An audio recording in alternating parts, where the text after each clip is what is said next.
Je vous présente donc aujourd'hui l'activité 217 dont l'intitulé dans le programme est le roman du 19e siècle, Miroir de l'histoire.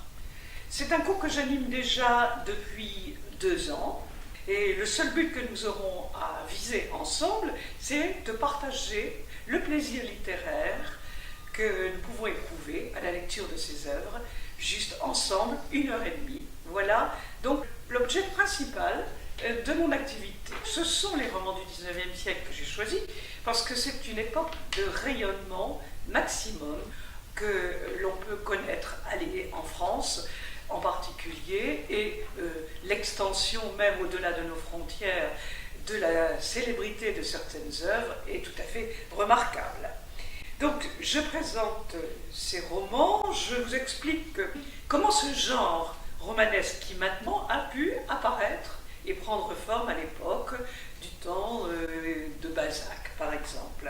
Donc c'est là un détail technique qui nous amènera par exemple à parler du monde de l'édition, de l'extension du journalisme, qui va permettre à certaines œuvres de paraître en feuilleton. Donc cela va faire connaître à un public beaucoup plus grand les productions littéraires de l'époque. Donc je prends par ordre chronologique les œuvres du 19e siècle, je présente les circonstances dans lesquelles l'œuvre a été produite, dans lesquelles elle est apparue, l'esprit du temps, comment il retraduit, comment le romancier se propose de présenter, d'expliquer l'époque où il vit, ainsi que les particularités de son style, peut-être quelques détails intéressants aussi de son existence.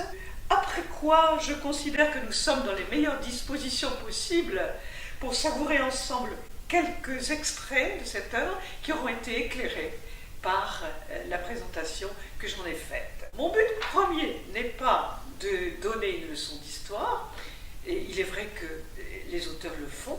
Si on prend l'éducation sentimentale de Flaubert, qui est un ouvrage difficile à lire, cet ouvrage nous présente d'une façon originale les journées de 48, de la Révolution de 48, et on peut découvrir cette époque ou la redécouvrir en même temps que l'on lit l'œuvre un peu complexe et qui demande peut-être des explications de Flaubert.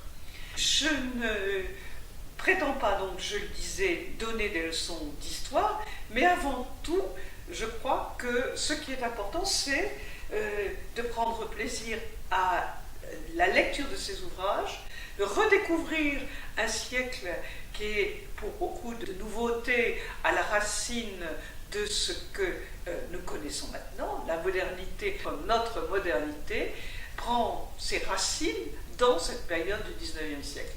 Donc en même temps, ce que nous redécouvrons avec nos auteurs, ces particularités, eh bien, nous apprenons peut-être à mieux comprendre d'où viennent certaines caractéristiques de notre civilisation moderne.